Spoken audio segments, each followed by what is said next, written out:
1200ഓളം acre ഭൂമിയിൽ 120ഓളം acre മാത്രമാണ് HMT ഉപയോഗിച്ചത്. 60 ഏക്കർ കൊച്ചി മെഡിക്കൽ കോളേജിനായി നൽകി. 240 ഏക്കർ ഭൂമിയാണ് കിൻഫ്രക്കായി നൽകിയത്. കിൻഫ്രക്കും ശരിയായ വ്യാവസായിക താൽപ്പര്യങ്ങൾ ഈ ഭൂമിയിൽ ഇല്ല എന്ന് തെളിയിക്കുന്നതാണ് ഇപ്പോൾ നടക്കുന്ന നീക്കങ്ങൾ. ഭൂമി ലീസിനെടുത്ത കമ്പനികൾ ഇന്നേ വരെ വ്യവസായത്തിനുള്ള നീക്കങ്ങൾ പോലും നടത്തിയിട്ടില്ല. 33 ഏക്കർ ലഭിച്ച ബ്ലൂ സ്റ്റാർ റിയൽറ്റേഴ്സ് എന്ന കമ്പനി യാതൊരു നിർമ്മാണ പ്രവർത്തനങ്ങളും നടത്തിയിട്ടില്ല. ഇവർ ഭൂമി വിൽപ്പന നടത്താനുള്ള നീക്കത്തിലാണെന്ന് ആരോപണമുണ്ട്.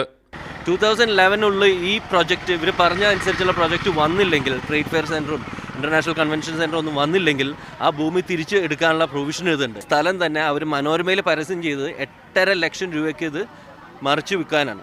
13% മാത്രം റെസിഡൻഷ്യൽ ഉപയോഗം അനുവദിക്കപ്പെട്ടെടുത്ത് മാസ്റ്റർ പ്ലാനിൽ പറയാത്ത NRI വില്ല പദ്ധതിയുമായി മുന്നോട്ട് പോവുകയാണ് ഗോൾഡ് സൂക്ക് എന്ന കമ്പനി.